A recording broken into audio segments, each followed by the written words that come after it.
Bismillahirrahmanirrahim. Assalamualaikum warahmatullahi wabarakatuh.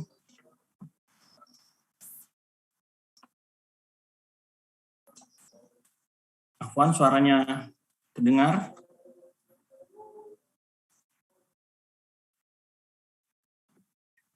Terdengar, Ustaz.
Wabarakatuh.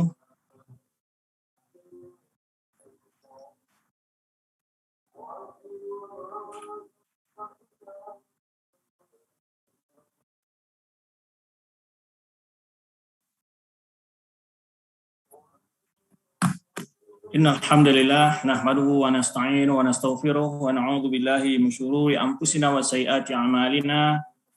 May yahdihillahu fala mudilla lahu wa may yudlil fala hadiya lahu. Asyhadu an la ilaha illallah wahdahu la syarika lahu wa asyhadu anna Muhammadan abduhu wa rasuluhu la nabiyya ba'dah. Amma ba'd fa inna astaqal hadithi kitabullah wa khairul hadi hadi Muhammadin sallallahu alaihi wasallam wa syarrul umuri muhdatsatuha wa kullu muhdatsatin bid'ah wa kullu bid'atin dhalalah wa kullu dhalalatin finnar. Para akhwat, sahabat madrasah Mar'ah Shalihah yang dirahmati Allah Subhanahu wa taala. Alhamdulillah kembali di pagi hari Ahad ini kita dapat melanjutkan pembahasan kita membahas kitab Tambihatun ala ahkamin takhtasu bil mu'minat, penjelasan hukum yang berhubungan secara khusus dengan wanita-wanita muslimah, wanita-wanita beriman, yang ditulis oleh Fadilatul Syekh Dr. Shalih bin Fauzan Al-Fauzan, di mana pada jumpa yang lalu kita telah membahas sekilas tentang berbagai hukum berkenaan dengan pakaian wanita, ya, pakaian dan perhiasan wanita. Insyaallah pada jumpa kali ini kita akan lanjutkan tentang hal-hal yang berkenaan dengan hukum-hukum khusus yang berkenaan dengan wanita dalam pelaksanaan ibadah sholat. Tak lupa pula di awal sini kita perbanyak ungkapan salawat dan salam kepada Nabi kita Muhammad sallallahu alaihi wasallam. Semua kita selalu dibimbing Allah Subhanahu wa taala untuk istiqomah dalam mempelajari sunnah beliau, mengamalkannya serta mendakwahkannya, dan kita diberikan kesabaran dalam menghadapi berbagai kesulitan dan tantangan di dalam menjalankan sunnah tersebut.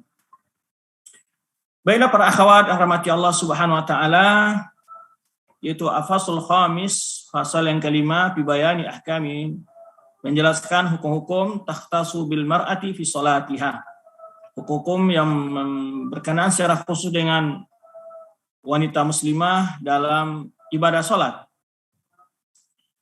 Pertama, yang sangat perlu disadari oleh setiap wanita muslimah adalah tentang keagungan sholat tersebut, karena wanita muslimah mengalami yaitu disebut dengan datangnya bulan atau haid setiap bulannya. Sebagian dari wanita muslimah justru memanfaatkan kondisi ini kadang-kadang untuk lalai dan melaksanakan sholat. Bagaimana bentuk kelalaian itu? Sebagian anak-anak yang sudah balik, anak-anak yang sudah ketika dinasihatkan, diperintahkan untuk sholat, dia kadang-kadang berbohong bahwa dia bilang lagi datang bulan. Ini juga satu dosa yang sangat besar ya. Samping dia sudah beralasan yang suatu kebohongan, kemudian juga meninggalkan ibadah yang sangat agung ini. Atau kadangkala belum datang bulan dia sudah meninggalkan sholat. Atau kadangkala belum suci dia kadang-kadang ya ini sisi lain malah melaksanakan sholat. Nah, ini perlu diperhatikan benar, sebagaimana telah kita jelaskan ketika membahas masalah hukum-hukum berkenaan dengan haid dan nifas bagi wanita muslimah. Baik, maka beliau mengatakan hafidhi ayyuhal muslimah ala salatiki. Wahai para wanita muslimah, hendaklah kalian menjaga salat kalian fi awqatiha, yaitu pada waktu-waktunya. Nah, ini juga kadang-kadang sebagian para wanita ya karena dia tidak diwajibkan salat berjamaah ke masjid, kadang-kadang malah lalai dalam melaksanakan salat tersebut, padahal waktunya sudah hampir habis umpamanya. Maka saat awal waktu masuk dan bagaimana dinasihatkan Rasulullah SAW bahwa salat itu yang afdalnya ada fi awqatiha, fi awal waktiha, dan di awal-awal waktunya, itu menunjukkan tentang bagaimana firman Allah SWT, wasai'u ya ila maghfiratin min rabbikum, ini bersegera, bukan ditunda-tunda. Fastabiqul khairat, bersegera melakukan kebaikan itu. Nah, kadang-kadang ada pertanyaan yang membuat sebagian wanita ragu dan merasa berdosa ketika dia mendekati waktu datang bulannya, dia melalaikan sholat. Padahal waktu zuhur sudah masuk atau waktu asar sudah masuk, namun dia menunda 1 jam, 1,5 jam, setelah itu datang haid. Maka datang keraguan dalam dirinya, bagaimana tadi saya sebetulnya sudah bisa sholat tapi saya tidak termasuk sholat, tidak melaksanakannya, sekarang sudah datang haid. Nah, ini bentuk salah satu penafsiran ulama tentang kelalaian, melalaikan sholat. Fawailul lil musallin, maka sebagian ulama menafsirkan ini adalah neraka bagi orang yang sholat, artinya mereka melalaikan dari sisi waktunya, melalaikan dari sisi syarat dan kesempurnaan rukunnya, ataupun kekhusyuan dalam sholat tersebut. Nah, oleh sebab itu, ya mustawfiyatan li syurutiha, hendaklah harus memperhatikan tentang syarat-syarat sholat tersebut, dan juga rukun-rukun sholat tersebut, dan hal-hal yang wajib dalam sholat tersebut. Ini perlu dipelajari. Pembahasan ini telah kita bahas sebetulnya dalam satu majlis yang lain, yaitu Daurah Idaman 2 yang membahas tentang Fiqhul Muyassar, yaitu ringkasan fikih Islam. Telah kita bahas tentang rukun-rukun sholat, ya wajib-wajib sholat, ya semoga bisa dilihat di media, melalui akun YouTube ataupun Facebook dan juga Instagram. Di sana ada penjelasan tentang rukun-rukun dan wajib-wajib sholat dalam pembahasan Al-Fiqhul Muyassar, yaitu ringkasan fikih Islam. Maka bagaimana Allah Subhanahu wa taala memerintahkan kepada ummahatul mukminin, ya istri Rasulullah sallallahu alaihi wasallam, wa aqimnas salata wa atinaz zakata wa ati'na Allah wa rasulah. Hendaklah mereka mendirikan salat, ya membayarkan zakat, dan taat kepada Allah dan Rasulnya. Semua kita tahu bahwa salat adalah rukun amal jawarih yang pertama. Kalau dalam amal yang pertama itu rukun ajar Islam yang zahir adalah salat. Adapun syahadat adalah itu rukun Islam pertama, tapi berkenaan dengan keyakinan. Sehingga salat merupakan rukun Islam yang kedua yang wajib setelah syahadatain. dalam mengucapkan 2 kalimat syahadat. Dan perintah ini adalah umum bagi wanita muslimah, ya, dan salat merupakan rukun yang kedua dari rukun Islam, dan dia merupakan amudul Islam, tiangnya Islam. Ya, sebagaimana disebutkan dalam sebuah hadis Rasulullah SAW, Rasul amri al-Islamu wa dzirwatu sanabihi al-jihadu fasbillah wa amuduha shalah. Ya. Kama qala sallallahu alaihi wasallam, di mana Rasulullah menjelaskan puncak urusan, pokok urusan itu adalah Islam, dan puncak kejayaannya adalah jihad di jalan Allah, wa amuduhu as-shalah, dan tiangnya adalah salat. Jadi hadis menyebutkan bahwa salat merupakan tiang agama. Artinya bila orang tidak salat, makanya para ulama jumhurus salaf, yang dimaksud jumhur salaf ini para sahabat, para tabi'in, itu mengkafirkan orang meninggalkan salat. Baik. Wa taraha kufrun yukhriju minal millah. Meninggalkan salat adalah hukumnya kafir dan mengeluarkan orang tersebut dari Islam. Wala dina wala islama liman la salata lahu minar rijal wa nisa. Tidak adalah agama dan tidak pula Islam bagi orang yang tidak salat, baik laki-laki maupun perempuan. Wa ta'khirus shalah an waqtiha, melalaikan salat dari waktunya, min ghairi udhrin syar'i, tanpa ada uzur yang syar'i, tanpa ada alasan yang dibenarkan dalam agama, idha'atul laha. Ini salah satu bentuk menyia-nyiakan salat tersebut. Maka tadi kita nasihatkan kepada para akhwat, bila waktu salat telah masuk, adzan telah dikumandangkan, maka seyogyanya wanita muslimah bersegera untuk menunaikan salatnya, ya, menunjukkan tentang bagaimana dia istijabahnya terhadap perintah Allah, ya, yang bersegera dan bersemangat untuk melakukan ketaatan kepada Allah Subhanahu wa taala, bukan dengan cara menunda-nundanya sampai sudah hampir berakhir waktunya. Nah, baik. Kemudian, ya, dan Allah Subhanahu wa taala menyebutkan di antara ayat menjelaskan tentang larangan menyia-nyiakan salat, yaitu mengakhirkan atau menunda-nunda, ya, sampai waktunya hampir berakhir. Fa khalafa min ba'du khalqun adaa'us shalah wattaba'us syahawat. Maka datanglah setelah mereka generasi yang mereka menyia-nyiakan salat dan mengikuti hawa nafsunya. Nah, fasawfa yalqawna ghayya. Mereka demikian akan dimasukkan ke dalam neraka disebut ghayya. Ghayya ini ada yang menyebutkan azab, ada yang menyebutkan salah satu lembah di dalam neraka jahanam. Illa man taba wa amana wa amila shalihah, kecuali orang bertobat dan beriman dan beramal saleh. Fa ulaika yadkhulul jannah, mereka itu akan masuk surga, wala yuzlamuna syai'ah, mereka tidak akan dizalim sedikit pun. Ibnu Katsir menjelaskan tentang tafsir ayat ini, anjam inamatil mufassirin, dari sekelompok ulama-ulama ahli tafsir, bahwa makna idaatus shalah, bahwa maksud dari menyelesaikan salat dalam ayat tersebut idaatus shalah, yaitu idaatu mawaqitiha, yaitu melalaikan salat itu dari waktunya. Nah, ini pertama nasihat kepada wanita muslimah. Baik. Bi an tusalli ba'da ma yakhruju waqtuha. Ya, seperti melaksanakan salat waktunya sudah habis. Dan juga difasirkan ghayya disebut tadi adalah al-khasar, atau disebutkan mereka adalah orang-orang yang merugi. Wasaufa yalqauna ghayya. Mereka yang melalaikan salat tersebut akan merupakan kerugian di akhir kelak, dan juga merupakan orang merugi di akhir kelak. Dan juga ditafsirkan oleh ulama bahwa ada wadi fi jahannam, salah satu lembah yang ada di dalam neraka jahanam. Itulah ancaman bagi setiap orang yang melalaikan salat. Nah, kenapa peluang melalaikan salat itu banyak terdapat pada wanita muslimah? Di antaranya tadi kita jelaskan, karena mereka tidak diwajibkan untuk salat berjamaah. Ya, maka kadang-kadang sebagian mereka, ya, lalai dalam menunaikan salat pada waktu yang tepat. Berikutnya, bagi wanita muslimah memiliki hukum-hukum khusus dalam salat, berbeda dari laki-laki.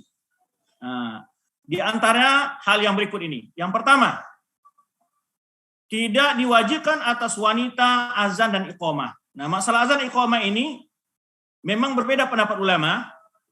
Ya, berbeda pendapat ulama di sini. Karena azan disyaratkan mengangkat suara, sedangkan wanita tidak boleh baginya untuk mengangkat suaranya dan tidaklah sah dari mereka jika melaksanakan azan. Ya, sebagaimana dijelaskan oleh Imam Ibnu Qudamah dalam kitab An-Nughni, dan beliau menyebutkan la na'lamu fihi khilafan. Kita tidak tahu ada perbedaan ulama dalam hal ini. Jadi maksudnya tentang kewajiban azan. Tapi kalau apakah hukumnya mustahab atau dianjurkan? Nah, di sini akan kita sebutkan nanti perbedaannya. Jika salatnya gabung dengan laki-laki, jelas wanita tidak disyaratkan untuk azan dan iqamah. Namun jika salatnya sesama wanita saja, berjamaah tapi wanita saja, atau salatnya sendirian, nah pendapat dari ulama Syafi'iyah, yaitu dan beberapa ulama lain, kalau nggak salah Malikiyah juga, yaitu tidak kalau Syafi'iyah menganjurkan untuk melaksanakan iqamah. Ya, menganjurkan untuk melaksanakan iqamah. Selama dia tidak bergabung dengan laki-laki. Salat sendirian kah atau salat sama para wanita saja. Baik. Nanti akan kita jelaskan pendapat ulama di sini nanti melalui sumber yang lain. Baik, itu yang pertama. Nanti kita lihat di sini perbedaan ulama dengan masalah ini tentang azan dan iqamah ya. Berkata Imam Ahmad, in fa'alna fala ba'sa wa illam yaf'al fa jaiz. Jadi maksudnya sini wajib, apakah wajib hukum azan dan iqamah? Tidak wajib. Itu bagi wanita, itu yang disebut sini tidak wajib. Tapi apakah disunahkan, dianjurkan? Maka Imam Ahmad menyebutkan jika dia melakukan tidak mengapa, jika ditinggalkan juga boleh. Berapa Imam Syafi'i, inna iqamah fi haqqin nisa mandubatan. Jadi menurut Imam Syafi'i, iqamah bagi wanita. Nah, ini posisinya kalau dia sholat sendirian atau sholat sama wanita saja. Nah, itu dianjurkan. Ya, la adzan al masyhur, tapi tidak azan. Ya. Kemudian sebagian ulama mengatakan boleh azan dan iqamah bagi wanita sesama wanita saja, ya, tanpa meninggikan suara. Ini pendapat yang diriwayatkan dari Ibnu Munzir dan Ibnu Abi Syaibah bahwa Aisyah radhiyallahu anha tu'adzinu wa tuqim. Bahwa Aisyah pernah azan dan juga iqamah. Dan juga diriwayatkan bahwa Ibnu Umar ditanya tentang apakah wanita boleh azan, maka Ibnu Umar marah, lalu dia berkata, apakah saya melarang orang untuk mengingat Allah, an dzikrillah? Berkata Ibnu Munzir, al-adzan dzikru min dzikrillah fala ba'sa an tu'adzinul mar'a wa tuqim. Tidak mengapa wanita itu azan dan melaksanakan iqamah. Tetapi Allahu a'lam, yang rajih, yang dianjurkan adalah itu boleh. Ini ada 3 hal ya, wajib, dianjurkan, boleh. Kalau memang membolehkan, tapi tidak dianjurkan ya, atau tidak disunahkan. Kalau Imam Syafi'i menganjurkan hanya azan saja bagi wanita. Ini ada berapa pendapat ya yang menjelaskan tentang masalah yaitu azan ya dalam bagi wanita ya. Kemudian nanti juga kita akan jelaskan masalah apa namanya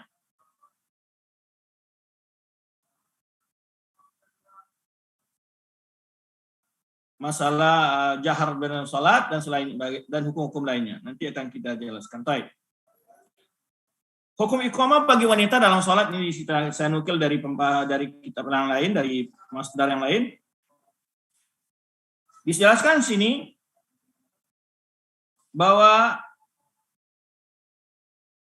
adapun hukum iqamah bagi wanita, ya, ada beberapa pendapat ahli fikih di sini. Al-Hanafiyah menyebutkan itu adalah karaha tahrim. Jadi tidak boleh wanita menurut mazhab Hanafiyah untuk wanita itu melakukan adzan dan iqamah. Baik. Kemudian ini tadi beberapa pendapat yang kita sebutkan.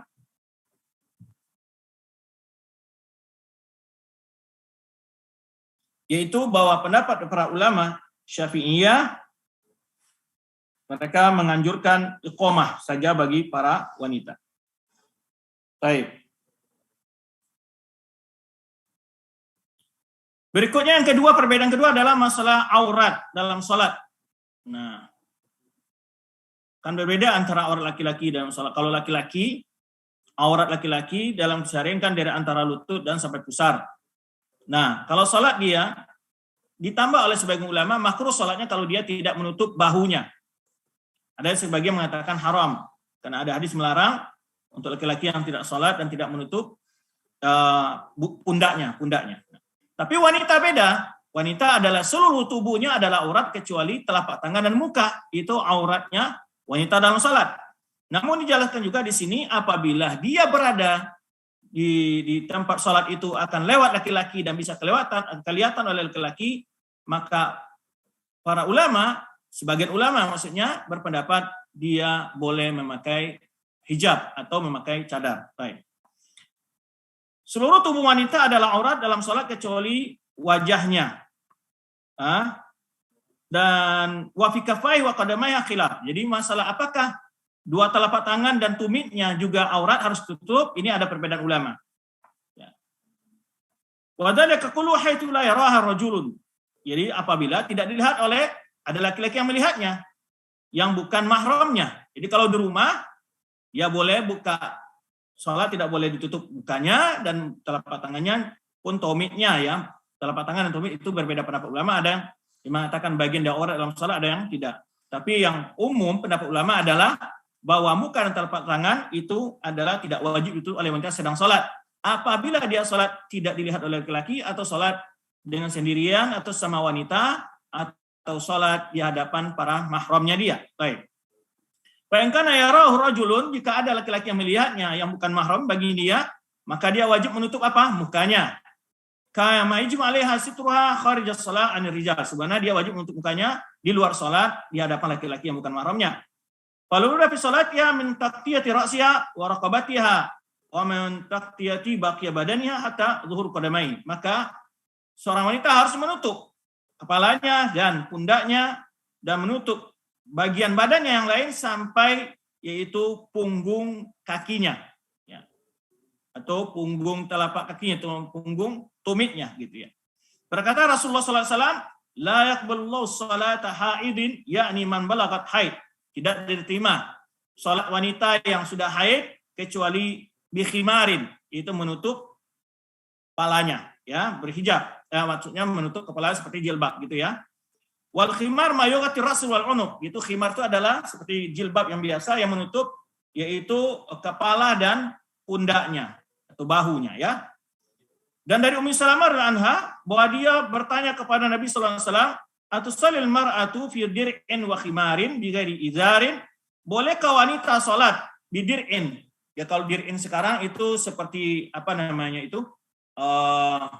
Baju yang dalam saja tanpa pakai sarung, ya, dan khimar, jadi menutup kepala, ya, menutup sampai telekungnya panjang ke bawah, tapi tanpa tidak memakai pakai lain umpamanya, langsung aja semua itu boleh nggak? Kata ditanya oleh Ummu Salamah ini kepada Rasulullah SAW. Jadi dir'in itu khimar, ya, dir'in wa khimarin.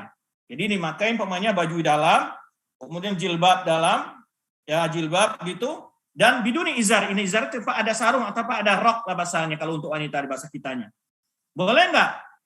Kata Rasulullah, idza kana dir'un sabiqan yughatti zuhur qadamain. Apabila memang jas atau bajunya itu yang dalam itu menutup sampai apa? Punggung tumitnya.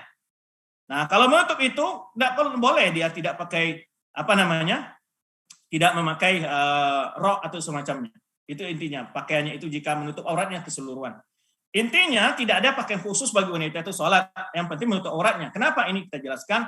Karena ada sebagian wanita, bagian kaum muslimah, dia memahami kalau nggak ada telekung atau mukenah, mereka tidak sholat, alasannya nggak ada. Padahal bisa sholat dengan pakaian hijab yang sudah biasa sholat dia. Pakai hijab yang biasa, yang menutup aurat biasa, sudah bisa sholat mereka. Ya, sudah bisa sholat, tidak harus membawa mukena kemana-mana, mestinya tidak mesti begitu. Tidak ada pakaian khusus kalau sholat itu. Tapi kalau mau disediakan pakaian itu tidak masalah, boleh saja ya, tapi tidak ada keharusan, itu yang kita maksud di sini. Jangan sampai membebankan sesuatu lalu meninggalkan kewajiban. Ya, seperti sebagian di daerah-daerah ya ada pahamnya kalau nggak ada mukena artinya dia seakan sholatnya nggak sah ya kalau orang sholat dengan pakaian wanita yang biasa begitu. Itu bisa dia sholat seperti itu. Ya, kalau dia tidak dilewati oleh laki-laki yang bukan mahram, dia tidak apa-apa. Mukanya terbuka dengan puja telapak tangannya, ya. Yang penting menutup sampai mata kakinya atau tumitnya, itu ya. Baik. Dua hadis ini menunjukkan bahwa di dalam sholat seorang wanita itu harus menutup kepalanya dan juga pundaknya ini, ya. Kama pada hadis Aisyah, sebenarnya disebutkan dalam hadis Aisyah. Dan juga wajib menutup seluruh badan yang lain sampai dengan itu punggung tumitnya, punggung kedua tumitnya. Sebenarnya disebutkan hadis Ummu Salamah. Dan boleh bagi wanita membuka mukanya ketika tidak ada laki-laki yang ajnabi, artinya laki-laki yang bukan mahramnya. Berdasarkan ijma' alul ilmi ala dzalik. Baik. Itu perbedaan kedua. Jadi dari sisi aurat dalam sholat dan ataupun pakaian sholat bagi wanita berbeda antara laki-laki. Berkata Syaikhul Islam Taimiyah dalam Majmu' Fatawa jilid 22 halaman 113 sampai 114, fa innal mar'ata law shalat wahdaha kana umuratan bil ikhtimar. Wanita bila sholat dengan sendirian dia harus memakai jilbab. Khimar itu biasanya jilbab lah, selendang yang menutup kepala dan bahu pundaknya. Wa fi ghairi shalah yajuz la kashfu ra'saha fi baitiha. Tapi kalau dalam luar sholat di rumah dia boleh buka bahunya ini, buka bahu kepala ke atas kan boleh dia. Ini kalau di rumah maksudnya, itu bedanya. Jadi aurat wanita kalau di rumah tanpa ada laki-laki ajnabi, tidak ada yang bukan mahram di sana, di rumah dia boleh membuka kepalanya dan dari pundaknya, lehernya ke atas. Tapi kalau sholat dia harus memakai. Nah itu perbedaannya di sini dijelaskan. Jadi walaupun di rumah dia boleh membuka kepalanya di rumahnya. Dan juga fa'khuzina fi shalah haqqul lillah. Memakai pakaian yang bersih, yang indah dalam salat itu adalah hak bagi Allah SWT yang harus kita tunaikan. Wala sali ahadin yatufa bil bait, bukan pula ketika melaksanakan dia bertawaf di bait, di Ka'bah, maka juga tidak boleh lakukan dengan tidak menutup aurat, ya, walau kana wahdahu bil lail, walaupun wanita itu tawaf di malam hari sendirian, tidak boleh. Dia tetap harus menutup auratnya seperti dalam salat ketika tawaf. Ini yang dimaksud. Jadi dibicarakan di sini aurat wanita dalam salat juga aurat wanita ketika tawaf. Dan tidak boleh juga wanita itu salat dalam keadaan tidak menutup auratnya atau telanjang walaupun dia sendirian. Tidak boleh. Tidak boleh. Juga laki-laki nggak boleh, ya. Harus menutup aurat dalam salatnya. Ila anqala, sampai beliau menjelaskan falaisal auratu fi shalah murtabitan bi auratin nazar. Jadi bukan maksud menutup aurat dalam salat itu adalah berhubungan dengan adanya orang yang melihat. Kalau nggak ada orang melihat, arti kata boleh tidak menutup aurat dalam sholat? Enggak. Nah, tidak demikian. Maka itu sholat itu adalah, dari syarat sholat itu adalah menutup aurat. Jadi walaupun dia sendirian di kamarnya, kan wanita umpamanya diboleh lebih utama sholatnya di kamarnya sendiri. Boleh nggak dia buka tidak pakai jilbab, dibuka kepalanya atau pakaian biasa begitu sholat? Nggak boleh. Dia wajib walaupun sendirian. Ya.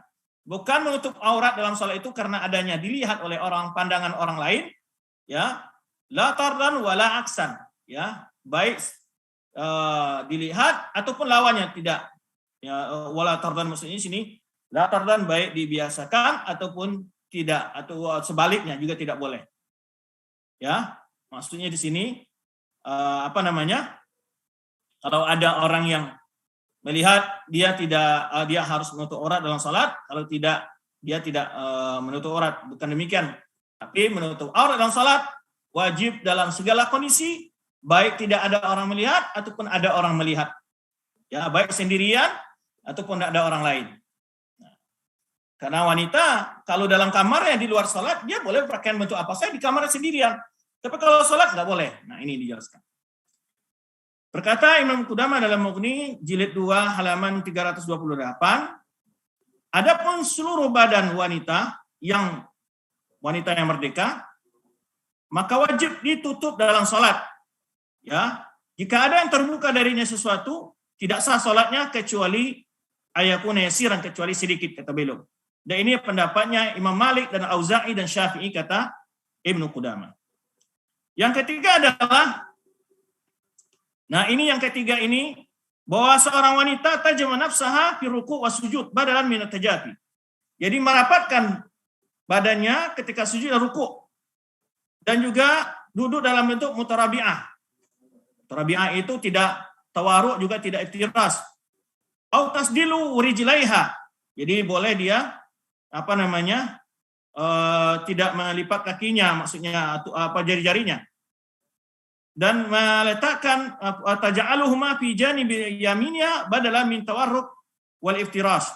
Jadi saling berdampingan, tidak duduk iftiras dan juga tidak duduk tawarruk. Li'annahu astarlah, itu lebih utama baginya. Jadi duduknya begini saja, dilepaskan saja kaki ke belakang supaya tidak iftiras, tidak tawarruk. Jadi seperti itu. Ini menurut mazhab ulama. Tapi pendapat ini tidak pendapat yang kuat, karena dibantah oleh Syekh Al-Albani dan juga Syekh dan beberapa ulama lain, termasuk Syekh Bin Baz, Syekh Utsaimin, menjelaskan ini tidak benar pendapat ini, karena tidak ada kekhususan wanita dalam masalah ini datang dalam hadis maupun pendapat para sahabat Nabi SAW. Hanya istihad sebagian ulama mengatakan bahwa itu lebih menutup auratnya supaya tidak terlihat dia lekuk-lekuk tubuhnya dalam sholat. Itu di antara alasan para ulama di sini. Tapi para ulama menjelaskan pendapat ini pendapat yang lemah, ya, dan ini dijelaskan oleh Syekh Utsaimin dan juga dijelaskan oleh Syekh Al-Albani dan juga Syekh Bin Baz rahimahullah jami'an, bahwa asal kaifiatus shalah antara wanita dengan laki-laki tidak ada bedanya kecuali ada dalil. Ya. Berkata Imam Nawawi dalam kitab beliau Al-Majmu' jilid 3 halaman 455, qala Syafi'i rahimahullah fil Mukhtasar, la farqa baina ar-rajuli wal nisa fi amali shalah. Tidak ada perbedaan antara laki-laki dan perempuan dalam amal salat, dalam mengerjakan salat. Illa annal mar'ata, kecuali wanita, kata beliau, yustahabu laha an tadummu ba'daha ila ba'din, mendekatkan bagian-bagian tubuhnya, merapatkan, yaitu menyentuhkan perutnya kepada dua pahanya di waktu sujud, karena itu lebih menutup aurat baginya, maksudnya astar matakun. Wa uhibbu dzalika laha fi ruku' wa fi jami' shalah. Itu aku lebih sukai, kata Imam Syafi'i, dan dilakukannya dalam ruku' maupun dalam segala salatnya. Nah, ini pendapat ini. Tetapi ini kita jelaskan tadi bahwa pendapat ini tidak ada penjelasan dalil yang menjelaskan hal itu tentang baik merapatkan waktu ruku atau sujud, ya, itu tidak ada ketentuan dalam sunnah. Tapi yang benarnya adalah wanita sholat seperti kaifiatus sholat diajarkan oleh Rasulullah SAW, karena Rasulullah menyebutkan sallu kama ra'aitumuni usalli, sholatlah kalian sebenarnya aku sholat, dan tidak ada penjelasan hal-hal seperti itu dapat dari riwayat para sahabiat, ya, menjelaskan hal itu. Ini jelaskan, ya, disebutkan di sini, ya,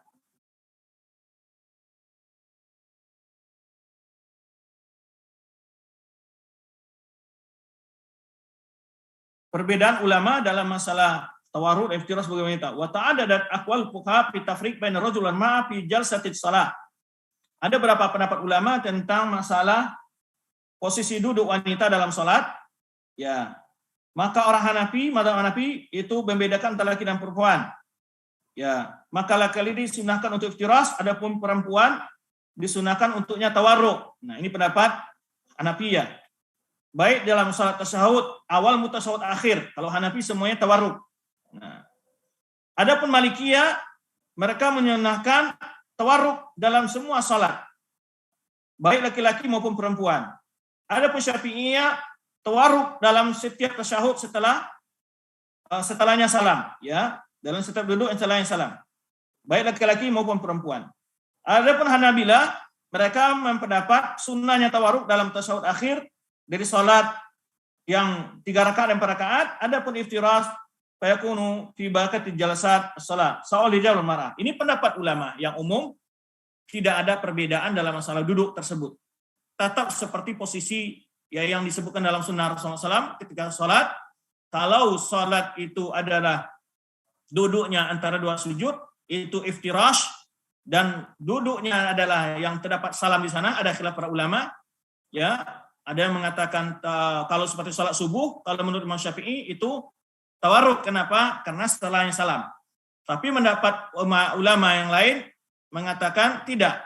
Itu kalau di maghrib itu iftirash dan tawarruk, ya, isya demikian juga.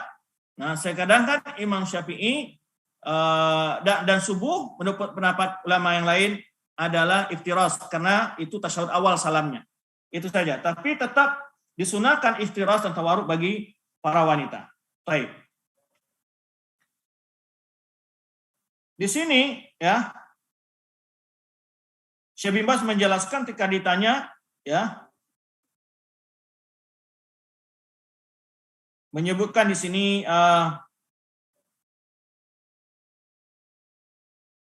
ditanya tentang adakah perbedaan tata cara pelaksanaan sholat wanita dan laki-laki, maka beliau menyebutkan ayatuhal ukhtu, jadi wahai saudariku yang bertanya, yang benar bahwa antara sholat laki dan perempuan ya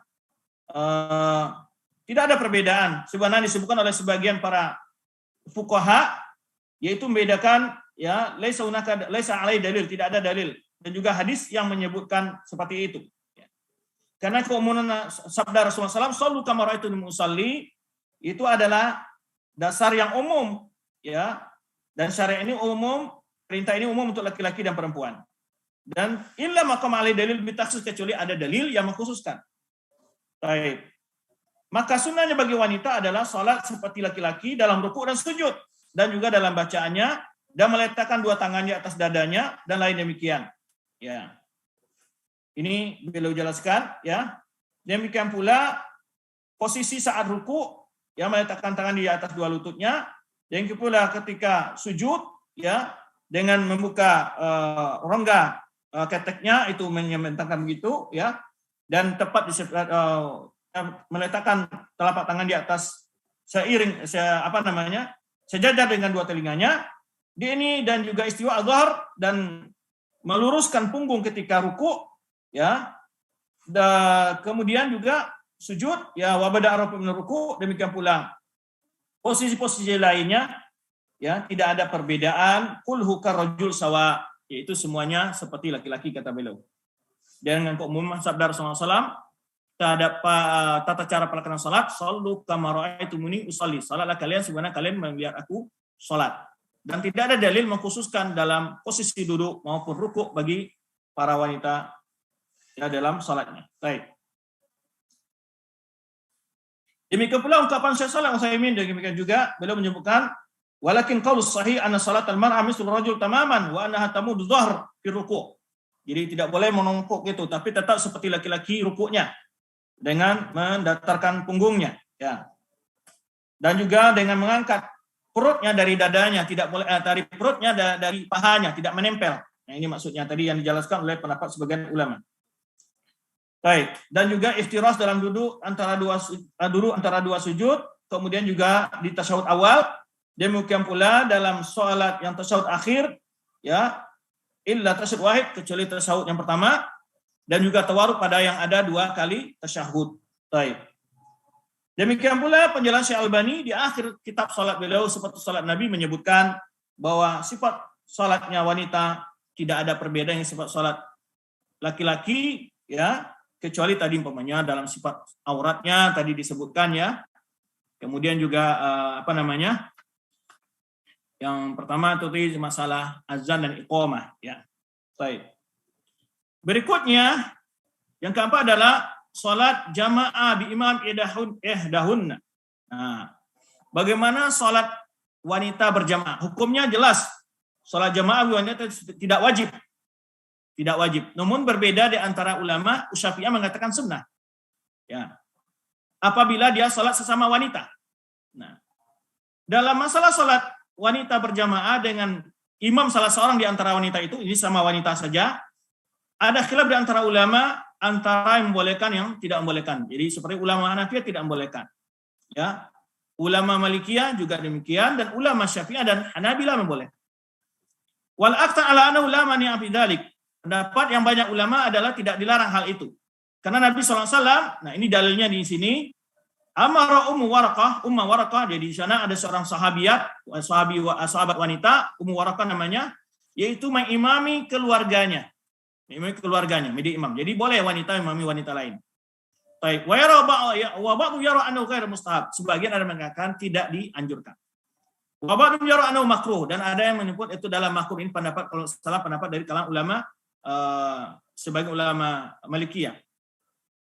Wa ba'du yara jawazu fi dzalika nafal dunafar. Ada yang berpendapat boleh dalam salat nafilah, tidak boleh dalam salat fardu. Ini rincian pada ulama. Lakin rajih, ya, yang pendapat yang kuat, pendapat yang kuat adalah yaitu istihbabuhu, dianjurkan wanita itu kalau bersama-sama untuk salat berjamaah, ya. Hal ini bisa lebih jelas penjelasan kata beliau dalam masalah ini dalam kitab Al-Mughni jilid 2 halaman 202 dan juga kitab Al-Majmu' karangan Imam Nawawi jilid 4 halaman 84 sampai 85. Baik, ini tadi yang kita jelaskan masalah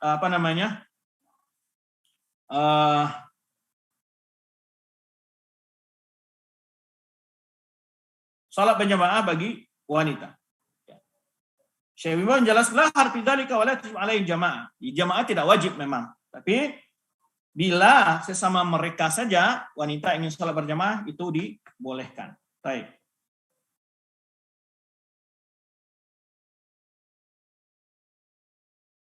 Kemudian di mana posisi imam? Ini tidak dijelaskan di sini. Posisi imam wanita yang terdapat dalam hadisnya adalah yaitu posisi imam wanita adalah di tengah-tengah.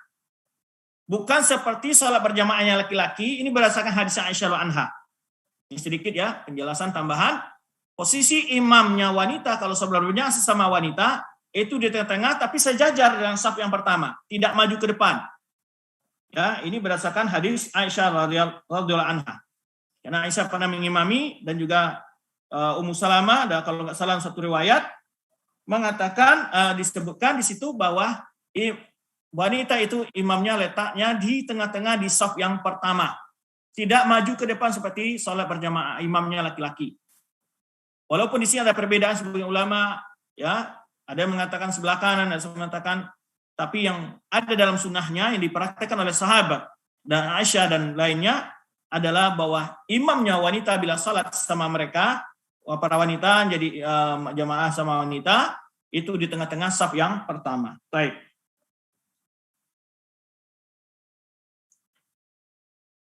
Jadi di sini jelaskan pendapat ulama tentang ini. Kalau Hanafiyah mengatakan tentang karahannya, jadi kalau wanita menjadi salat mengimami wanita. Tapi Malikiyah mengatakan membolehkan wanita mengimami wanita lain, baik dalam salat fardu maupun salat nafilah.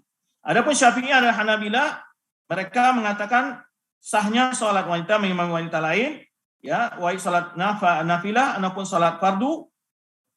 Bahkan Imam Syafi'i berpendapat, kalau ulama Syafi'iyah mendapat ila sunniyati salatil mar'ah fi jama'atin. Dianjurkannya sunnahnya salat wanita berjamaah sama mereka. Baik. Terus sedikit tentang perkara masalah salat berjamaah bagi wanita. Tempat yang rajih adalah dibolehkan bagi wanita untuk salat berjamaah, ya.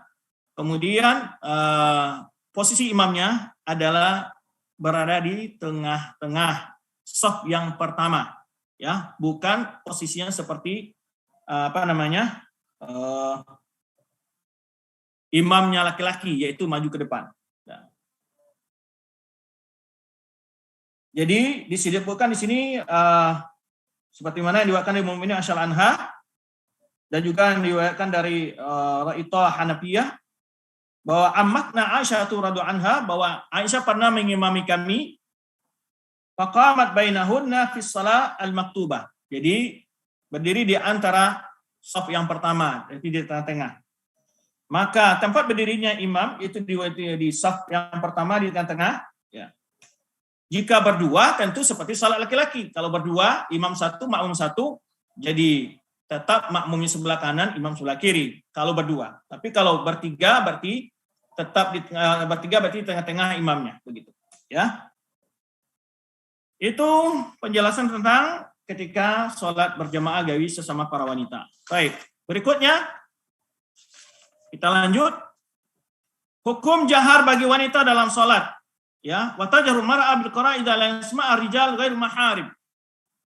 Jadi wanita boleh agak mengeraskan salatnya dalam salat-salat jariyahnya, salat subuh, salat maghrib, isya, tetapi para ulama pun mengatakan tidak sekerasnya salat laki-laki. Kalau dia salat sendirian, ya, ataupun salat berjamaah sesama wanita, ataupun dia salat dengan mahramnya dia, atau di tengah mahramnya dia. Tapi bila ada laki-laki yang lain, para ulama melarang semua, sepakat para ulama melarang kalau wanita berada di tempat yang situ ada laki-laki lain, dilarang untuk mengeraskan suaranya dalam salat-salat jariyahnya. Baik. Ini ada beberapa pendapat di sini menjelaskan jahr mar'ah fi shalah qira'ah, yaitu hukumnya di sini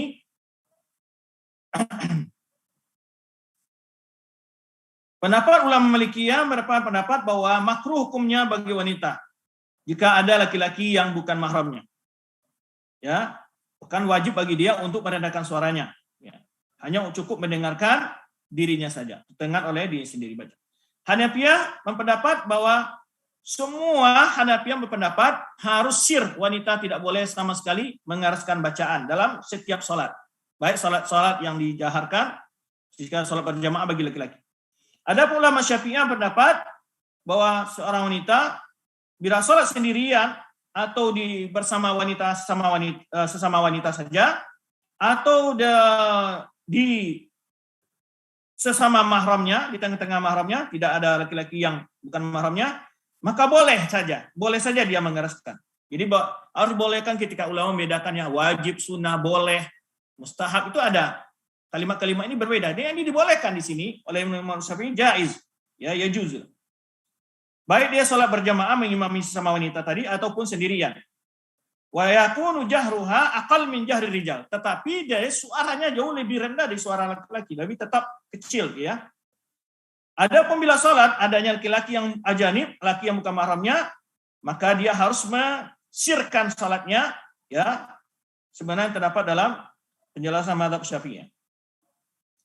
Dan sebagian ulama Syafi'i mendapat pendapat bahwa wanita wajib sir dalam seluruh salatnya. Ya. Jadi sebetulnya sebab khilaf di sini adalah apakah suara wanita itu aurat atau bukan.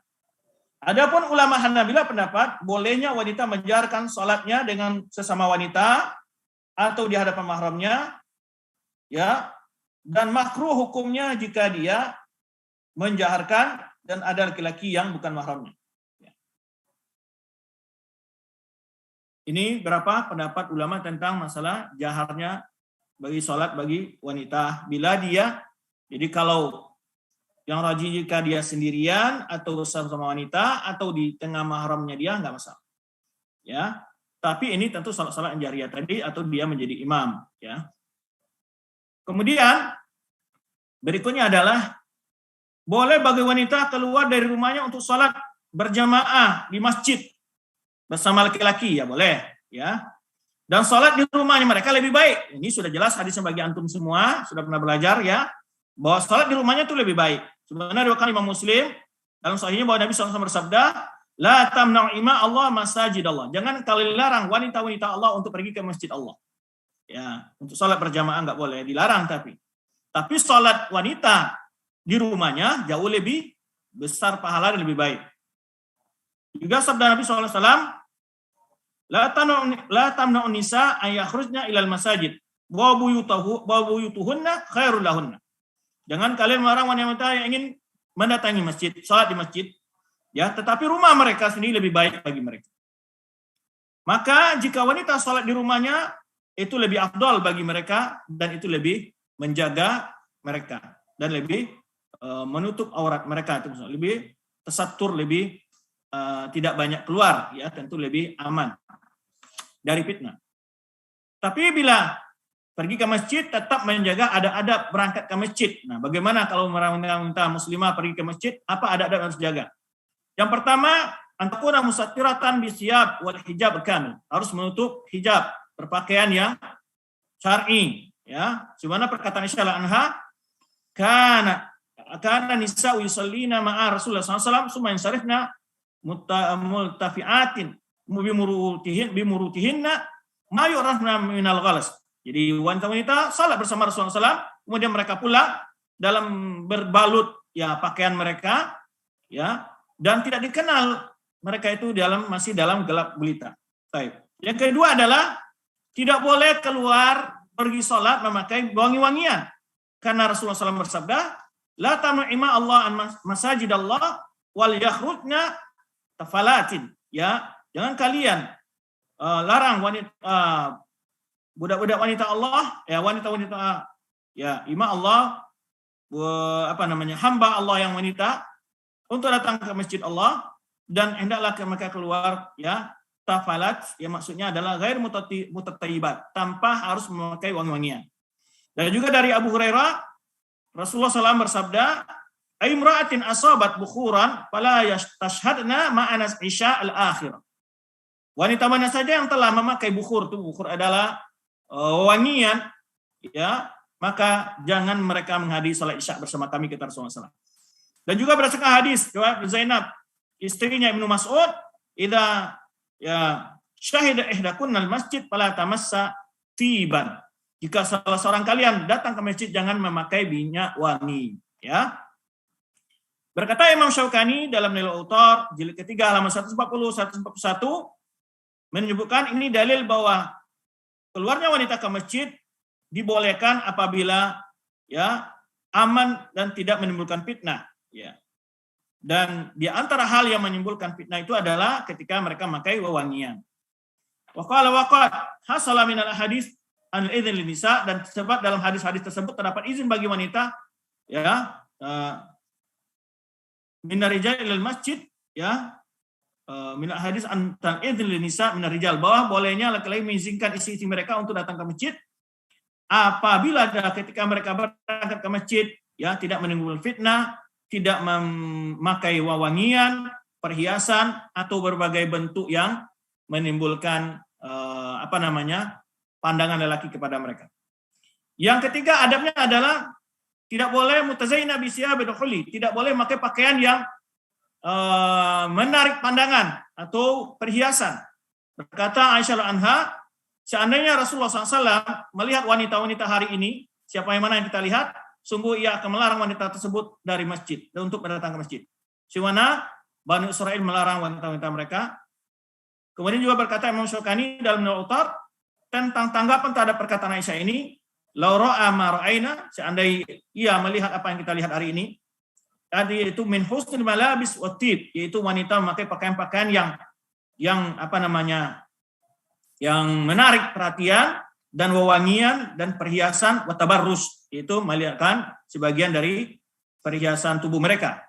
Wa inna makana nisa yakhrujna fi murut, jadi dulu mereka keluar dalam bentuk berselimut begitu, wal aksiyah, yang memakai pakaian yang sangat tertutup ya dan tebal. Berkata Imam Ibnul Jauzi dalam kitab beliau Ahkamun Nisa ya halaman 39, seharusnya bagi wanita hendaklah berhati-hati ketika keluar ya semampu mereka. Jika sekalipun mereka selamat pada dirinya, tapi belum tentu orang lain bisa selamat dari mereka. Maka apabila wanita harus keluar, ya harus keluar dengan izin suaminya, ya dalam kondisi yang tidak menarik perhatian laki-laki, dan hendaklah memilih jalan di tempat-tempat yang tidak berikhtilat dengan laki-laki, ya bukan di tengah-tengah jalan, dan tidak pula bercampur di pasar-pasar. Dan juga hendaknya dia menjaga agar suaranya tidak terdengar, dan juga hendaklah berjalan di pinggir jalan, tidak di tengah-tengahnya. Ini penasihat Ibnu Jauzi.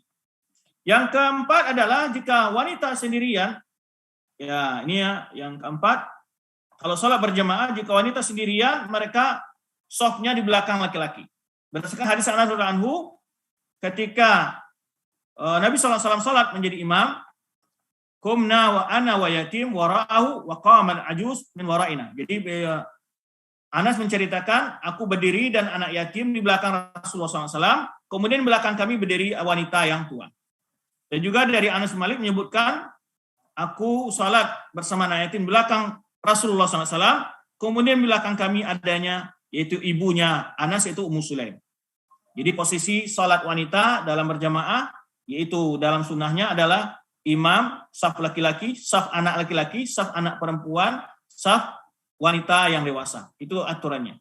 Jadi kalau tidak itu, ya saf imam, saf laki-laki, baru saf perempuan di belakangnya.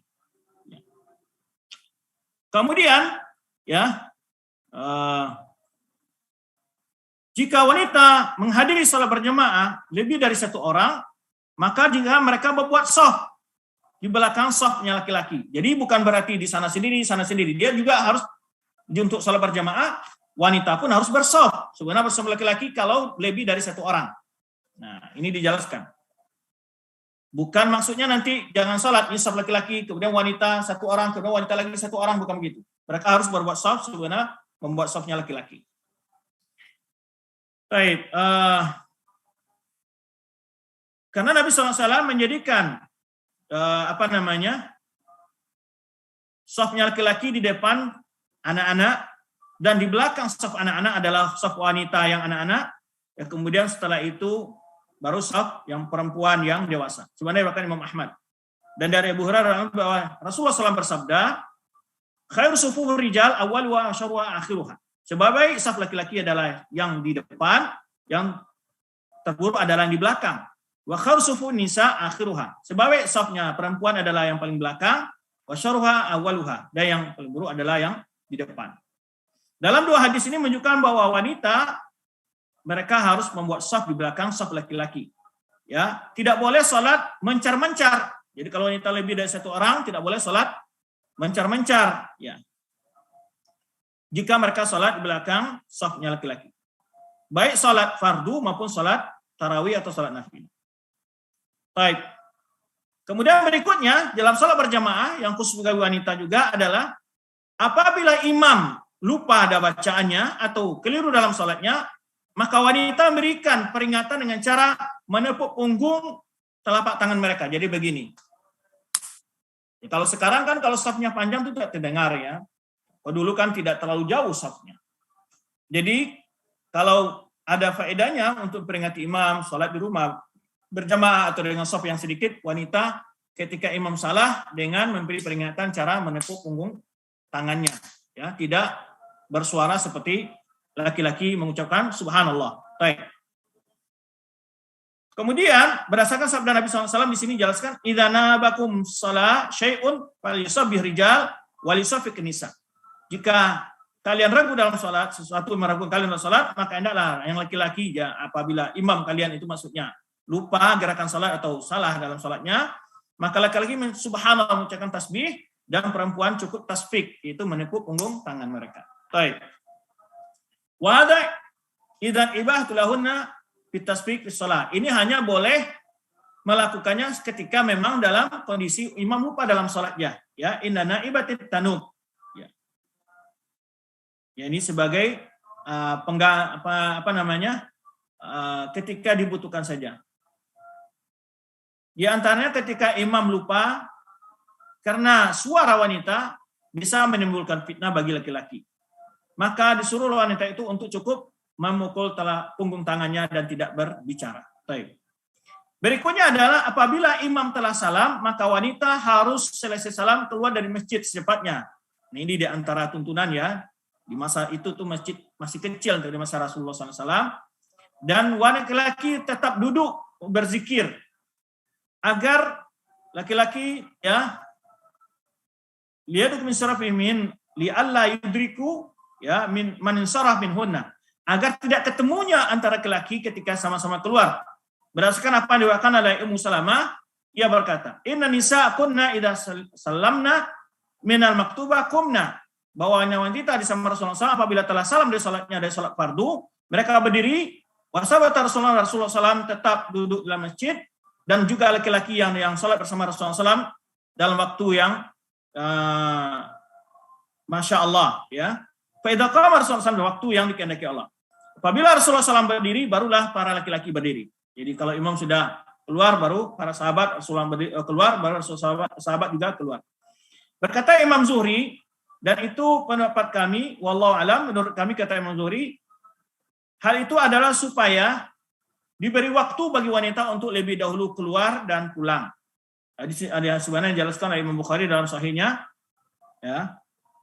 Berkata Imam Syaukani dalam Nail Autar, ya, jilid 2 halaman 326, dalam hadis tersebut ada anjuran bagi imam untuk memperhatikan kondisi makmumnya dan mengambil tindakan preventif untuk menjauhi hal-hal yang akan menimbulkan hal yang dikhawatirkan dan menjauhi tempat-tempat terjadinya adanya tuhum, fitnah, timbulnya fitnah.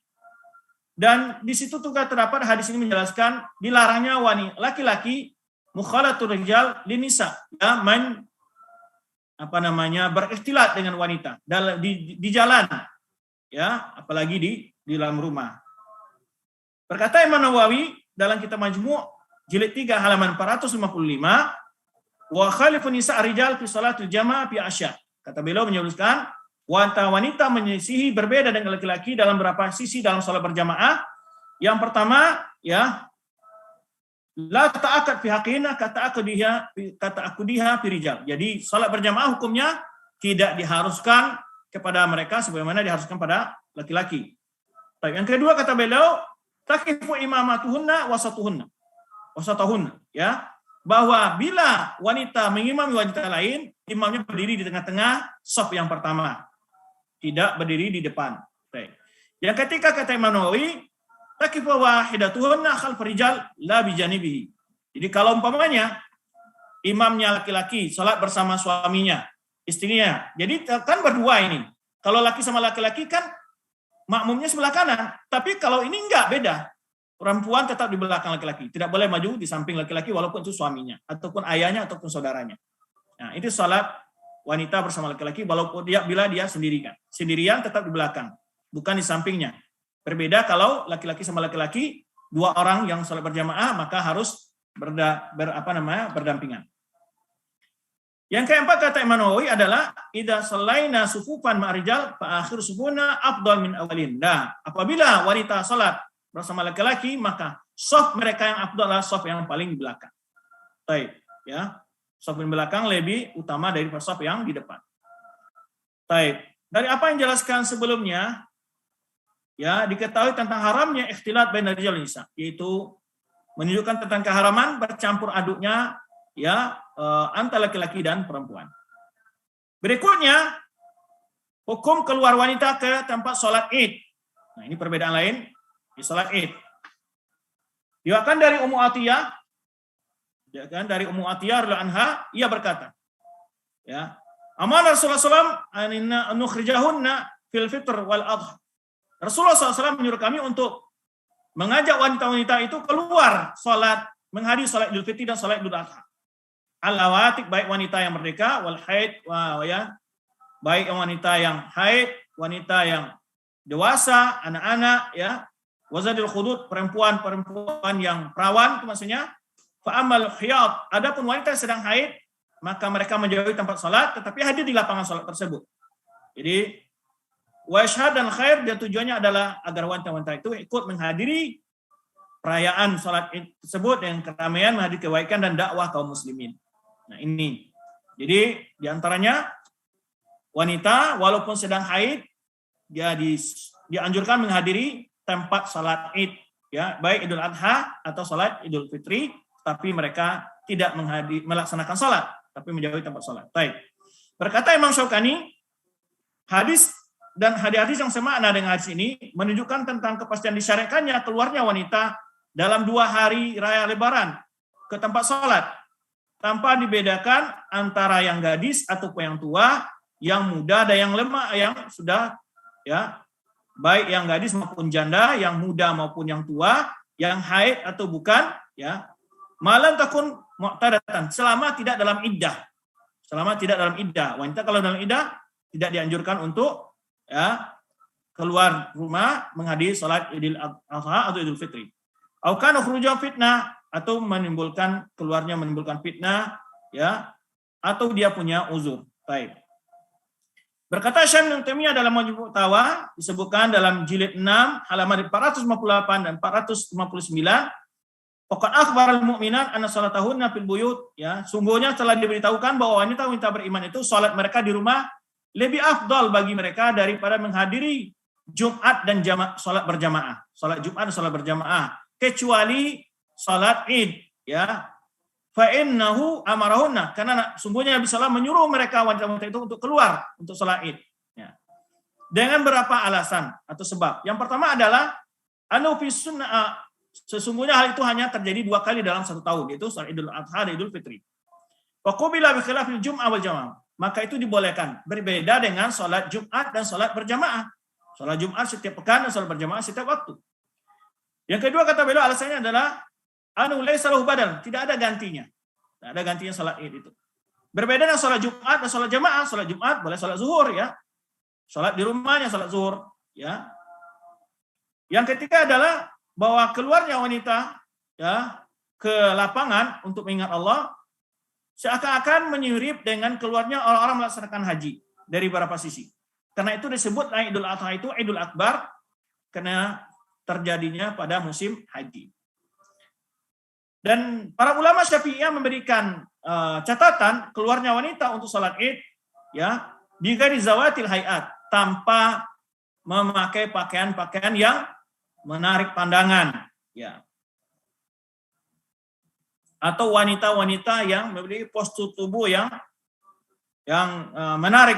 Berkata Imam Nawawi dalam kitab Majmu' halaman 5, jilid 5 halaman 13, berkata Imam Syafi'i dan beberapa pendapat dan ulama-ulama Syafi'iyah rahimahullah, dianjurkan bagi wanita ghair zawati hayat, wanita-wanita yang tidak memiliki postur tubuh yang tertentu, ya, atau wanita-wanita yang tidak pakaian yang menarik perhatian untuk menghadiri salat Id. Adapun wanita-wanita zawatil hayat, wa yukrah huduruhunna, jadi dia makruhkan keluarnya wanita-wanita yang memiliki kelebihan-kelebihan yang menarik orang untuk melihat kepadanya. Dan apabila mereka keluar untuk hadis salat Id, lebih baik dalam pakaian yang tidak menarik, ya, pakaian yang tidak menarik, dan tidak boleh memakai pakaian-pakaian yang syuhrah yang membuat wanita itu menjadi objek pandangan para laki-laki. Dan dianjurkan bagi wanita tadi untuk mandi, membersihkan diri dengan air, kata beliau, dan dilarang memakai minyak wangi ketika datang menghadiri salat Id. Ini hukumnya hada kullu hukmul ajaiz allawati la yushtahinna. Ya, ini hukumnya ada seperti hukum wanita-wanita yang tua yang tidak lagi memiliki syahwat. Adapun wanita muda yang memiliki kecantikan, ya, wa matushtaha, maka menurut Imam Syafi'i wanita-wanita yang cantik, wanita-wanita yang bisa menarik pandangan laki-laki dimakruhkan oleh Imam Syafi'i untuk menghadiri salat Id. Karena akan menimbulkan fitnah, kata beliau, ya. Fa in qila hadha mukhalif hadis Ummu Atiyah al-madhkur. Jika dikatakan ini menyelisih hadis Atiyah yang telah disebutkan. Qulna, maka Imam Nawawi menyebutkan sebab sahihain Aisyah anha, terdapat dalam Sahih Bukhari Muslim diriwayatkan dari Aisyah anha, yang mana Aisyah berkata, "Lau adraka Rasulullah sallallahu alaihi wasallam nisa lamana'unna kama muni'at nisa'u Bani Israil." Kalau seandainya Rasulullah SAW melihat wanita-wanita yang hari ini yang dilakukan oleh wanita hari ini, sungguh Rasulullah akan melarang mereka untuk menghadiri datang ke masjid atau menghadiri salat Idul Fitri dan Idul Adha, sebagaimana dilarangnya wanita-wanita Bani Israil. Wa li'anal fitan wa asbab asy-syarri fi hadhil a'sar katsira. Karena sebab-sebab menimbulkan fitnah dan muncul keburukan di zaman ini sangat banyak sekali. Berbeda dengan zaman yang awal, kata Imam An-Nawawi dalam kitab Al-Majmu'. Ini pendapatnya Imam An-Nawawi. Menurut Imam Syafi'i, wanita-wanita muda. Tetapi secara umum hadis-hadis ini menjelaskan tidak ada perbedaan, tapi di sini beri catatan. Begitu ulama mengantisipasi untuk tidak terjadi fitnah, sehingga sebagian ulama Syafi'i atau Imam Syafi'i di sini berpendapat tidak dianjurkan wanita-wanita muda untuk hadir dalam salat Idul Adha dan Idul Fitri. Berkata Syekh Shalih Fauzan di sini, wa fi asna asyad, apalagi di masa kita sekarang, kata beliau, lebih parah lagi.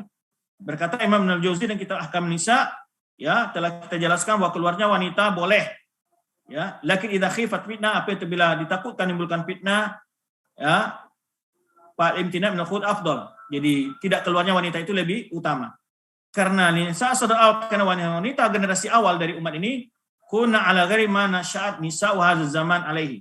Berbeda dengan wanita-wanita yang hari ini, kata beliau. Demikian pula laki-lakinya. Yakni kanu ala wara'in azim, di mana para laki juga menjaga wara'. Ya, wara' itu adalah meninggal suatu syubhat, ya, takut menghindari segala hal-hal yang menimbulkan dosa. Inilah nukilan-nukilan, ya, bagi para wanita, wahai wanita muslimah, hendaklah memperhatikan ketika mereka menghadiri sholat Id, itu dibolehkan secara syar'i, secara agama, tapi dengan syarat memperhatikan ketentuan-ketentuan yang dijelaskan oleh para ulama, wal ihtisyam, benar-benar menjaga kesopanan, dan tujuannya adalah untuk taqarrub ila Allah, beribadah kepada Allah, dan musyarakatul muslimin fi da'watihim, dan tujuannya menghadiri itu adalah untuk mengikut, ya, mendapatkan doa-doa kaum muslimin dan melihatkan syiar Islam. Bukan tujuan menghadiri sholat Id itu adalah memperlihatkan perhiasan dan menampilkan kecantikan yang akan menimbulkan fitnah. Nah, itulah beberapa penjelasan-penjelasan yang berkenaan dengan ibadah sholat bagi para wanita muslimah. Wallahu a'lam bishawab. Yang akan kita bahas, insyaallah jumpa yang akan datang kita akan bahas hukum-hukum yang khusus tentang wanita dalam ibadah pelaksanaan penyelenggaraan jenazah. Demikian, wallahu a'lam bishawab.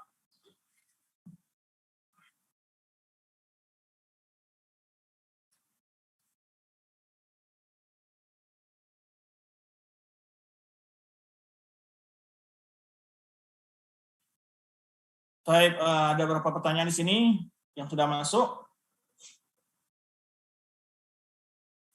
Pertanyaan pertama, bismillah Ustaz, jadi apakah boleh memakai gamis dan kerudung yang tidak panjang sampai lutut hingga hanya tertutup sampai pergelangan tangan saja?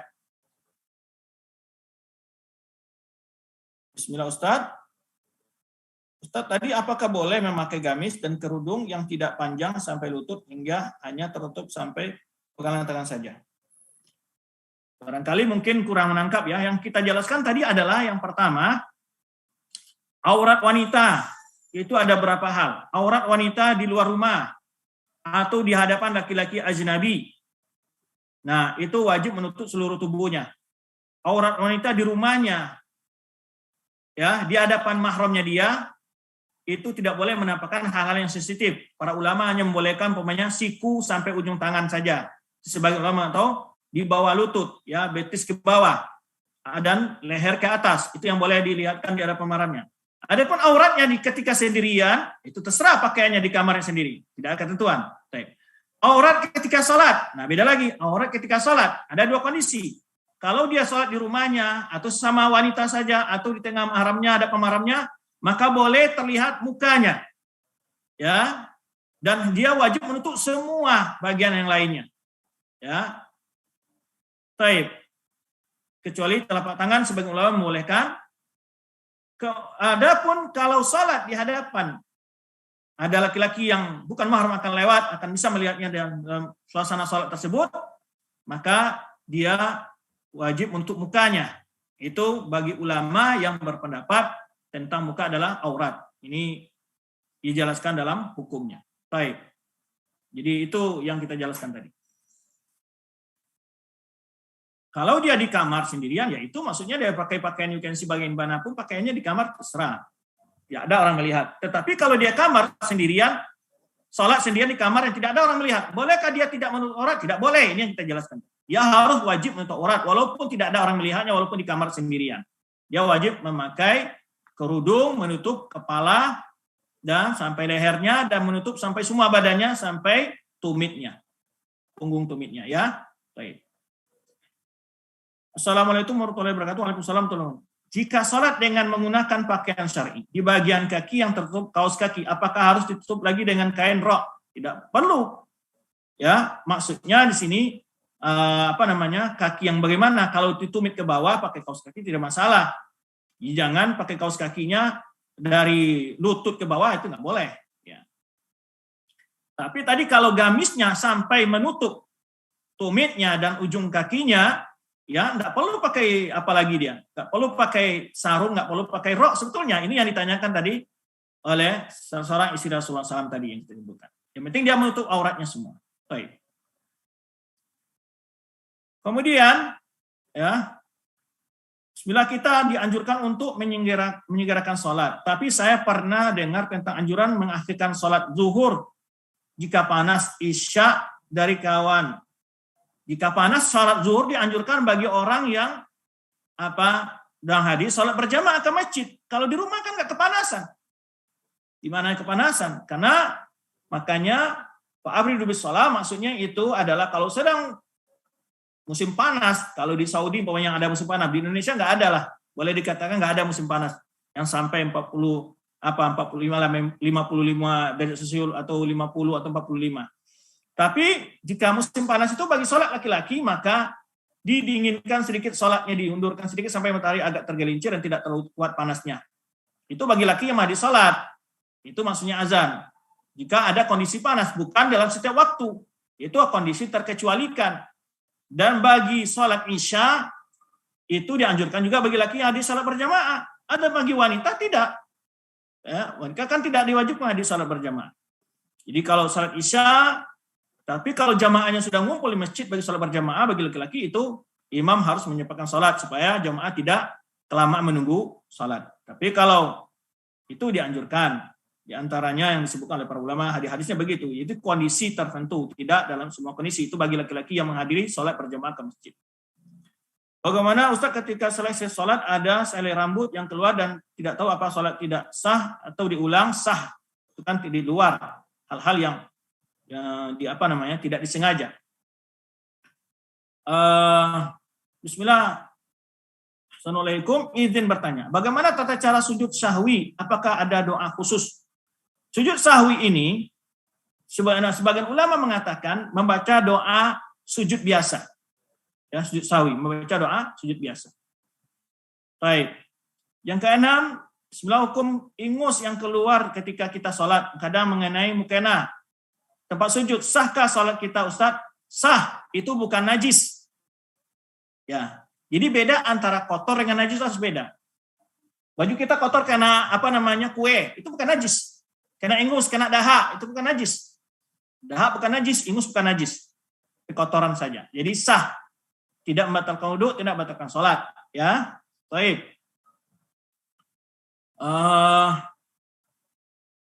Bismillah, assalamualaikum, waalaikumsalam. Izin bertanya, kapan waktu ketika membaca niat ketika sholat? Niat adalah dalam hati ibadah sholat. Niat dalam semua ibadah itu dalam hati. Cuman ada yang boleh diungkapkan di antaranya ketika melaksanakan haji, diungkapkan. Ya, labaika hajjan wa umratan pemanya, labaika umratan diungkapkan. Dibaca dengan lisan. Tetapi sholat tidak pernah diajarkan oleh Rasulullah SAW sepanjang hidup beliau dan bukan para sahabat Nabi mencontohkan dibaca dengan lisan, tapi diniatkan. Nah, diniatkan. Ya, maka niat sholat, ya saat kita mau sholat sebelum takbiratul ihram niat. Ya. Sebagian ulama malah ketika berwudu kita sudah berniat salat zuhur sudah termasuk niat di situ. Dan lebih afdalnya memang ketika mau takbiratul kita niat sholat dalam hati kita. Ya. Apakah perlu dilafalkan hanya cukup di hati? Cukup di hati, tidak dilafalkan. Karena tidak pernah tuntunan Rasulullah SAW melafalkan niat. Ya, walaupun ada sebagian ulama menganjurkan itu bagi orang-orang yang was-wasa. Dan kalau kita lihat keterangan ulama yang membolehkan melafalkan itu adalah alasan mereka adalah untuk mengantisipasi terjadinya was-was dalam diri. Tetapi ini istiadat mereka untuk mengatasi was-was dan tidak semua orang was-was dan bahkan banyak yang melafadzkan niat justru malah menimbulkan was-was. Malah menimbulkan was-was. Kita lihat kadang-kadang ya Allah, kadang-kadang ada juga mensyaratkan harus pas ketika tangan di atas. Ini tidak ada ketentuan demikian. Niat itu dipasang ketika mau sholat. Kemudian takbiratul ihram. Ya, tidak saat satu ihram lalu niat sekalian, tidak demikian. Tapi sebelum takbiratul ihram kita sudah niat. Ya. Dan tidak ada sunnahnya untuk dilafadzkan. Cuman ada ulama yang membolehkan bagi orang yang ditimpa penyakit was-was. Itu maksudnya. Ya. Kemudian bagaimana jika wanita sholat berjamaah tapi imamnya maju ke depan? Padahal sudah kami ingatkan bahwa wanita jika jadi imam posisinya di tengah. Apakah sholat kami sah-sah? Karena memang ada sebagian ulama mengkiaskan jamaahnya wanita dengan jamaahnya laki-laki. Ada demikian. Ada yang mengatakan sebelah kanan sekali. Tapi yang terdapat dalam prakteknya sahabi, yaitu Aisyah anha, itu ada di tengah-tengah saf pertama. Ya. Baik. Bagaimana cara mengingatkan suara yang tidak pernah bagaimana mengingatkan saudara yang tidak pernah sholat dengan cara yang santun? Karena sudah sering kali diingatkan masih belum mengajarkan sholat. Ya, diingatkan terus. Jangan bosan-bosan dengan cara bagaimana, cara hadiah, dengan diri nasihat, atau dengan menyuruh orang tua kita, saudara kita, atau yang mungkin didengar nasihat oleh dia, atau mungkin ada gurunya, atau mungkin dia sampaikan, ya, atau temannya sampaikan untuk dinasihatin gitu. Tapi kita tetap aja ketika azan diingatkan, udah masuk sholat, ayo waktu sholat, ingatkan terus, tak perlu marah-marah, sabar saja. Ya, dalam Al-Quran disebutkan wastabir alaiha, wastabir dengan to ditambah agar betul-betul seorang orang tua atau saudara atau kerabat memerintahkan saudaranya atau anaknya untuk sholat tetap perlu dengan kesabaran. Jangan berhenti. Baik. Dan tetap dengan bahasa yang santun, bahasa yang baik. Baik.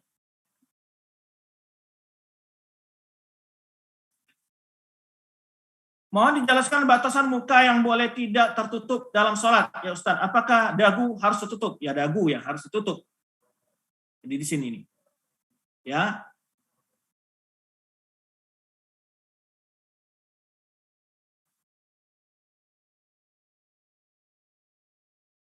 Definisi muka kalau dilihat dalam fikih itu adalah yang ke arah ke muka. Itu jadi dari sini itu. Ada yang menyebutkan dari pinggir telinga, pinggir perutnya, kemudian dari biasa bagian teratas di sini yang batas tumbuh tanggut sampai dengan batas tumbuh jenggot di sini, itu muka kalau pada laki-laki. Nah, para wanita ya gitu juga artinya di sini. Yang menghadap ke muka, ada yang menyebutkan mana yang muka, yang segala yang menghadap ke muka itu yang muka. Jadi dari sini ya samping dia tidak terlalu sampai, ada yang menyebutkan batas muka itu kalau ketika disebutkan oleh para fuqaha itu adalah dari telinga ke telinga yang lainnya, dari ujung ini ke ujung tumbuh rambut yang terakhir di atas kening kepada di atas ujung dagu, di ujung dagu di bawah. Baik. Assalamualaikum. Waalaikumsalam. Ustaz, mohon nasihat bagaimana jika suami sering mengusilkan saat salat wajib maupun sunnah sehingga sering tertawa lalu batal salat harus diulangi kembali. Ini nggak boleh hal seperti ini. Ini bagian dari istihza dalam agama. Ya, tidak boleh seorang suami mengganggu istrinya sedang beribadah. Ini dosa besar ini. Ini maka tidak boleh berolok-olok dengan agama. Tidak boleh berolok-olok dengan agama, ini adalah bagian dari bentuk lawan. Dan dia harus bertobat dan meninggalkan perbuatan ini. Tidak boleh. Ya, makanya pentingnya kita belajar ya, dan jangan bertindak sesuatu yang kadang-kadang fatal akibatnya. Ini bagian dari istihza dan tidak boleh mengganggu orang sholat dan berolok-olok dengan sholat tersebut. Baik.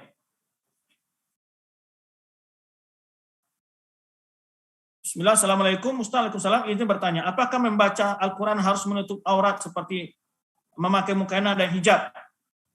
Ada adab dalam membaca Al-Quran. Para ulama menganjurkan juga menutup aurat. Ya, tapikah satu hal yang wajib? Ya, tidak jika wanita itu di kamarnya membaca. Tapi sebaiknya iya. Lebih beradab dengan ketika membaca Al-Quran tersebut. Seorang wanita yang salat dengan memakai mukena, apakah sebaiknya di dalam mukena tetap mengenakan pakaian yang bagus atau boleh pakaian rumahnya? Boleh pakai rumahnya, yang penting dia nutup aurat salatnya tadi. Ya, baik. Bismillah, jika wanita salat sendiri di rumah, kemudian iqamah di masjid sudah dikumandangkan, bolehkah ia melakukan salat qabliyah pada saat itu? Boleh. Pokoknya setelah azan dia lakukan salat qabliyah. Ya, setelah azan walaupun baru qomat di masjid, dia setelah azan sudah boleh salat qabliyah dan salat wajib. Baik. Apakah salat witir itu bisa diqadha? Karena terkadang ibu saya suka menyuruh salat witir walaupun azan subuh sudah berkumandang. Kalau sudah berkumandang azan subuh ya enggak lagi. ya subuh nggak ada lagi. Cuman ada dalam hadis kalau orang kelupaan ketinggalan sholat malam, dia laksanakan sholat duhanya sekian rakaat, 10 rakaat dan seterusnya. Bagaimana hukumnya wanita yang sedang sholat berjamaah lalu di belakangnya ada lagi yang membuat jamaah baru? Apakah sholatnya sah? Sah. Ya, sholatnya sah. Ya. Walaupun dianjurkan tidak boleh banyak-banyak jamaah dalam satu ruangan atau satu masjid. Ya.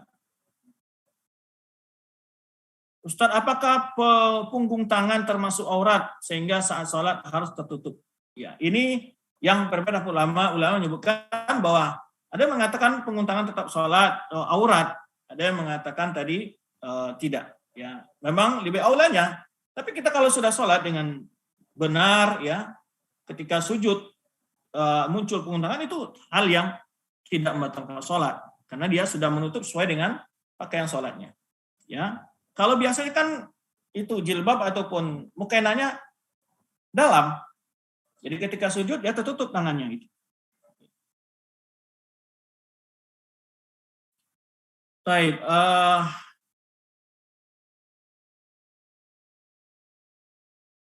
Afwan, terkait salat di tempat yang memungkinkan ikhwan lewat itu, apakah wajib memakai cadar Ustaz? Apakah boleh bila tidak memakai cadar Ustaz? Ini kan khilafnya kembali kepada masalah ulama yang mengatakan muka itu termasuk aurat yang wajib ditutup atau sunnahnya ditutup. Nah, tapi tidak ada mengatakan bid'ah atau mengatakan itu ciri teroris. Semua ulama sepakat bahwa menutup muka bagi wanita itu afdal. Minimal pendapatnya adalah sunnah. Nah, yang berapa wajib, maka yang dia harus menutup mukanya kalau dia sholat di tempat terbuka yang mungkin akan lewat laki-laki. Baik.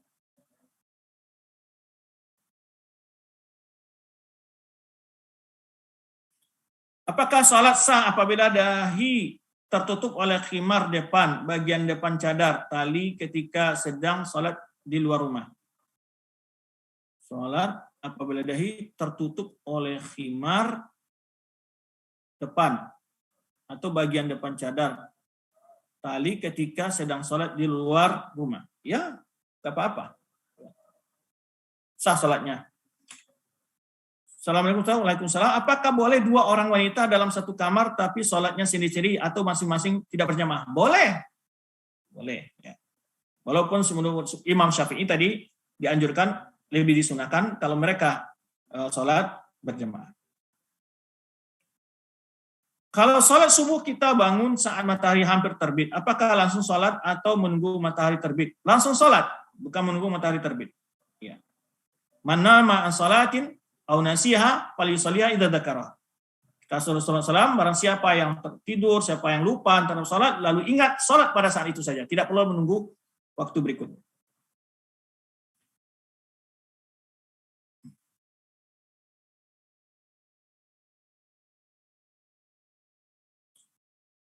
Izin bertanya, Ustadz, ini menyebutkan, bolehkah Anda mengajarkan kitab ini untuk sebuah lembaga kewanitaan? Dan kitab apa yang recommended untuk dijadikan sebagai syarahnya? Bisa diminta info ke admin nanti.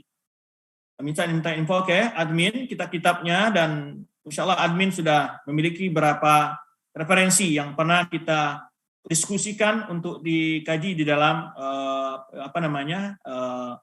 Madrasah Mar'as Sholihah.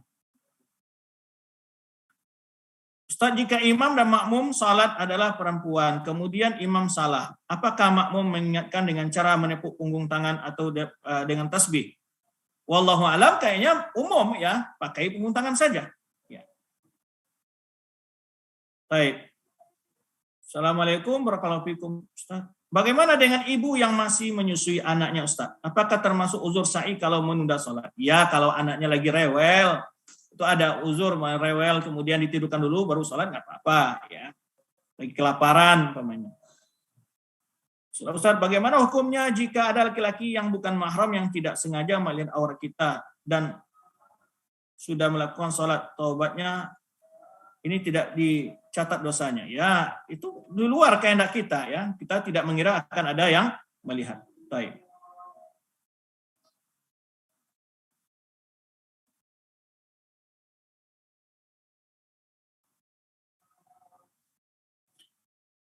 Ini yang masuk qadha tentang tahajud tadi ada tambahan dari admin.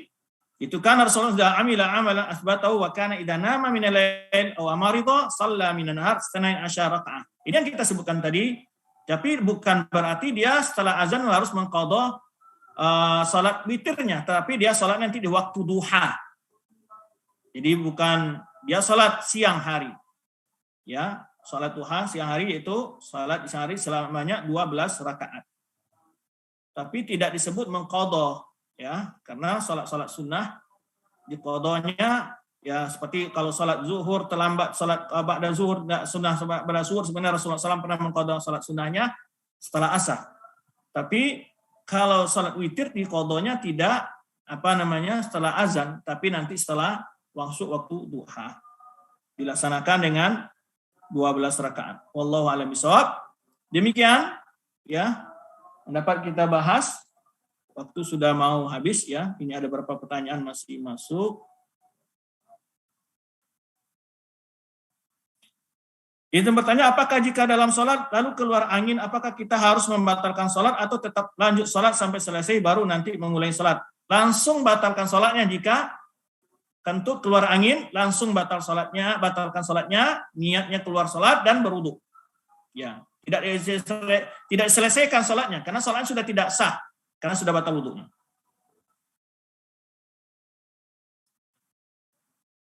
Bagaimana sholat berjamaah di rumah karena masa pandemi ini dengan suami? Apakah istri atau anak beriqamah dibolehkan karena tidak ada anak laki-laki, ataukah suami yang iqamah sekaligus sebagai imam? Jazakumullah khairan. Tadi yang kita jelaskan, jadi wanita boleh iqamah kalau bersama mahramnya sebagian, tetapi kalau ulama yang berpendapat semasa ada laki-laki baik mahram atau bukannya, maka wanita yang boleh iqamah adalah laki-laki. Baik, berarti suaminya. Jika ada perbedaan pendapat tentang sholat jamaah bagi sesama wanita, apakah jika sholat sendirian, apakah pahalanya tetap sama? Sendirian, ya sholat wanita beda lah. Kalau dia sholat berjamaah dapat pahala sholat berjamaah dia. Gitu. Bagaimana menjawab salam saat sholat? Bagaimana posisi tangan? Dan jika posisi kita tersembunyi, misalkan di dalam kamar, apakah diperlukan menjawab salam dengan isyarat tersebut? Ya kalau tidak akan kelihatan oleh orang, ya kita cukup saja kalau sedang sholat membesarkan takbirnya kalau ada orang mentok pintu. Tapi kalau dia salah, ya kita tidak bisa menjawab. Tidak boleh ada isyarat. Kita berisyarat kalau orang memungkinkan melihat isyarat kita. Bagaimana cara menjaga salat agar khusyuk dan sempurna? Karena saya selalu lupa jumlah rakaat dan selalu was-was bilangan jumlah rakaatnya. Hal ini saya alami akibat setelah saya melahirkan lewat operasi besar dan menjalani bius total pada saat operasi tersebut. Efeknya saya sering lupa dan susah mengingat, dan selalu saya kembali mengulang sholat saya. Mohon nasihatnya. Baik, jika ragu dalam sholat, ya ambil yang pasti. Ambil yang pasti. Bagaimana? Apakah saya ini rakaat kedua atau ketiga? Berarti dua yang pasti. Ragunya ketiganya. Ragu kita 3 atau 2, maka 3-nya ragu kita. 2-nya yang pasti kan? Maka ambil yang pasti saja. Itu cara memotong was-was. Ambil yang pastinya. Ya. Tidak perlu diulang lagi sholat. Langsung ambil yang pasti. Cuman kalau kita sudah yakin, ini saya sudah yakin 3, ya berarti 3, lanjut ke 4. Baik.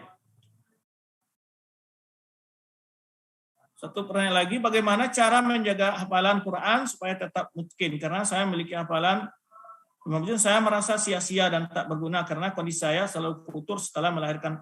Saya sudah mengalami operasi panjang setelah melahirkan. Mohon nasihatnya. Baik, atur waktu yang baik sambil menggendong anak, sambil apa kita bisa murojaah, sambil menidurkan anak, kita bisa murojaah. Sebetulnya adalah kemauan saja. Waktu bisa saja sedang mengiris, sedang masak, nah apa bisa saja sebetulnya, sedang menyetrika, bisa saja untuk murojaah. Ayat-ayat yang kita hafal, ya kan? Atau dengan menghidupkan di HP untuk sekali murojaah, ya. Murojaah bisa saja dengan mendengarkan. Ya. Itu barangkali berapa solusi.